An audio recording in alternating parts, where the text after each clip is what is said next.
जय श्री कृष्णा। राधे राधे। आज आप लोग सुनेंगे भाद्रपद मास की पूर्णिमा व्रत की कथा। तो सबसे पहले आप सभी को पूर्णिमा व्रत की हार्दिक शुभकामनाएं। द्वापर युग में एक बार यशोदा जी ने कृष्ण से कहा, हे कृष्ण, तुम सारे संसार के रचयिता तथा पालनहार हो। आज कोई ऐसा उपाय मुझसे कहो जिसके करने से स्त्रियों को सौभाग्य की प्राप्ति हो तथा उनकी सभी मनोकामनाएं पूर्ण हो। श्री कृष्ण कहने लगे, हे माता, मैं आपको एक उपाय विस्तार से बताता हूँ। सौभाग्य की प्राप्ति के लिए स्त्रियों को 32 पूर्णमासियों का व्रत करना चाहिए। श्री कृष्ण जी आगे कहने लगे कि इस धरती पर एक राजा चंद्रहास की अनेक प्रकार के रत्नों से परिपूर्ण कातिका नाम की नगरी थी।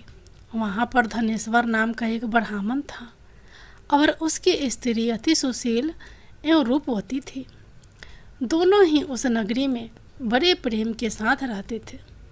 घर में धन धान्य आदि की कमी नहीं थी। उनको केवल एक दुख था कि उनके कोई संतान नहीं थी। इस कारण वे अत्यंत दुखी रहते थे। एक समय एक तपस्वी उस नगरी में आया। वह तपस्वी उस ब्राह्मण के घर को छोड़कर अन्य घरों में भिक्षा लेकर भोजन किया करता था। एक दिन हमेशा की तरह तपस्वी भिक्षान को प्रेम पूर्वक खा रहा था कि धनेश्वर ने योगी का यह सब कार्य देख लिया। धनेश्वर योगी से बोला, महात्मन, आप सब घरों से भिक्षा लेते हैं परंतु मेरे घर की भिक्षा कभी नहीं लेते। इसका कारण क्या है?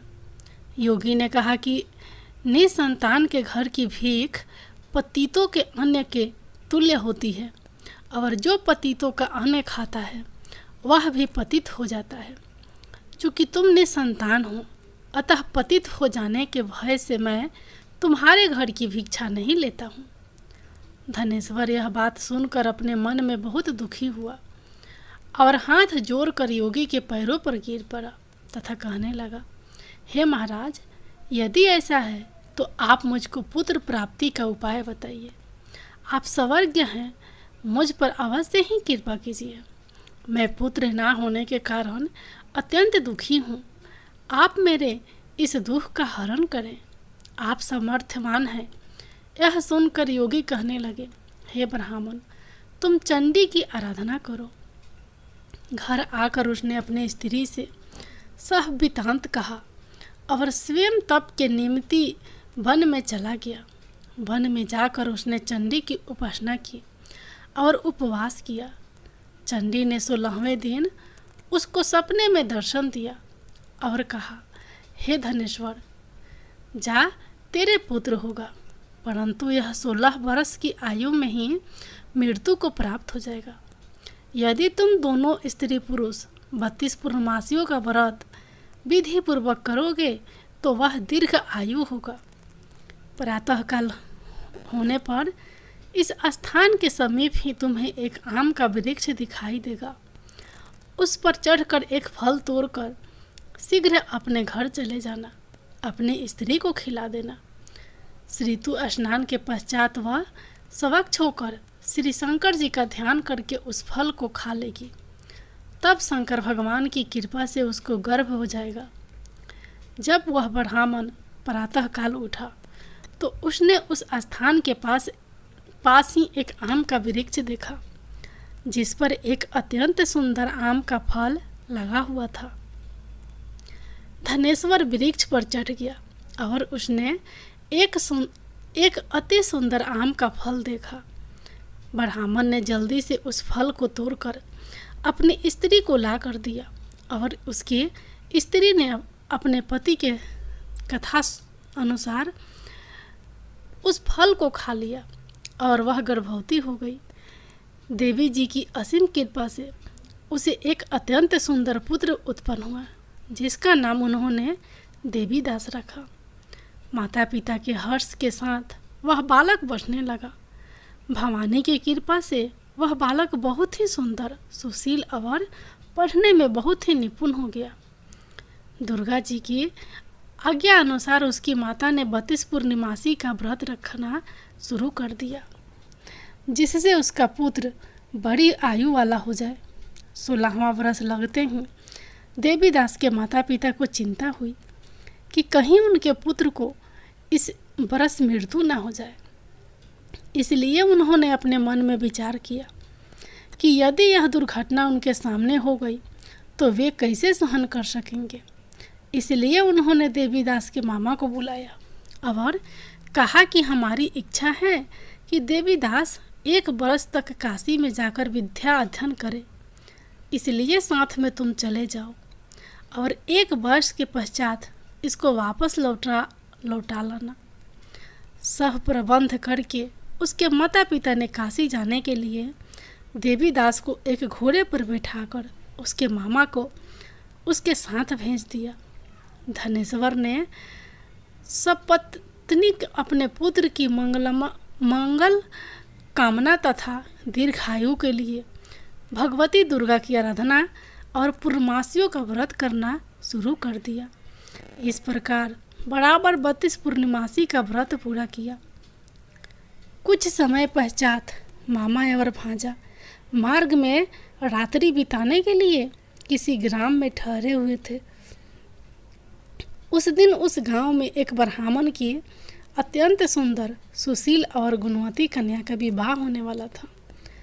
जिस धर्मशाला के अंदर वर और उसकी बारात ठहरी हुई थी, उसी धर्मशाला में देवीदास और उसके मामा भी ठहरे हुए थे।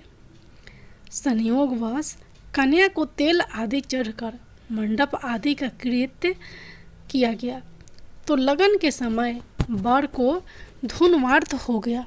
अस्तु वर के पिता ने अपने कुटुंबियों से परामर्श करके निश्चय किया कि यह देवीदास मेरे पुत्र जैसा ही है, सुंदर है, इसके साथ ही लगन करा दो और बाद में विवाह के अन्य कार्य मेरे लड़के के साथ हो जाएंगे।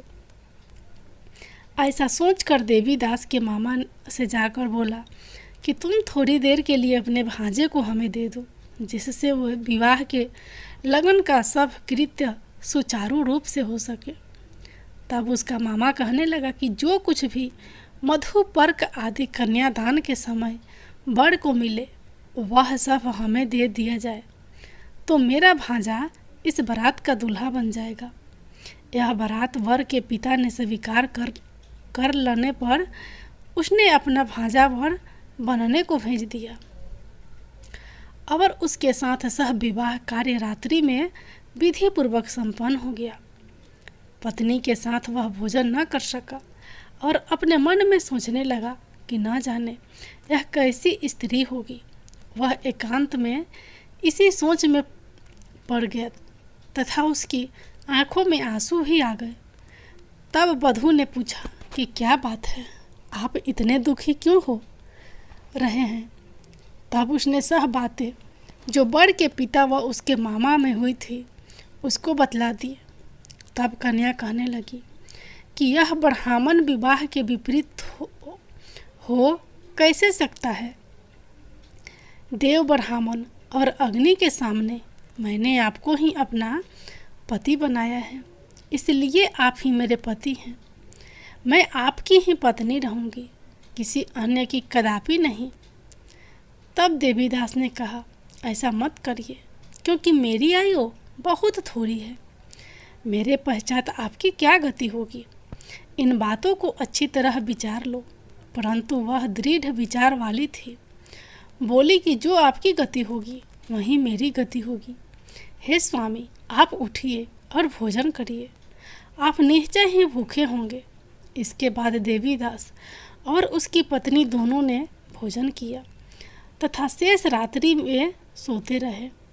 प्रातःकाल देवीदास ने अपनी पत्नी को 3 नगों से जड़ी हुई एक अंगूठी दी, एक रुमाल दिया और बोला, हे प्रिय, इसे लो और संकेत समझकर स्थिर चित हो जाओ।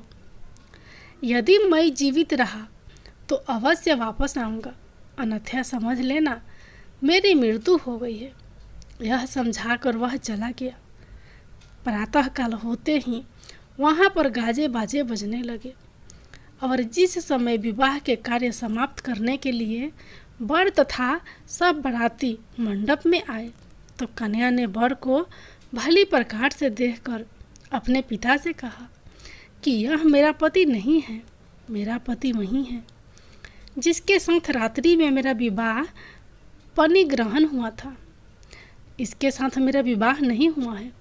यदि यह वही है तो बताएं कि मैंने इसको क्या दिया।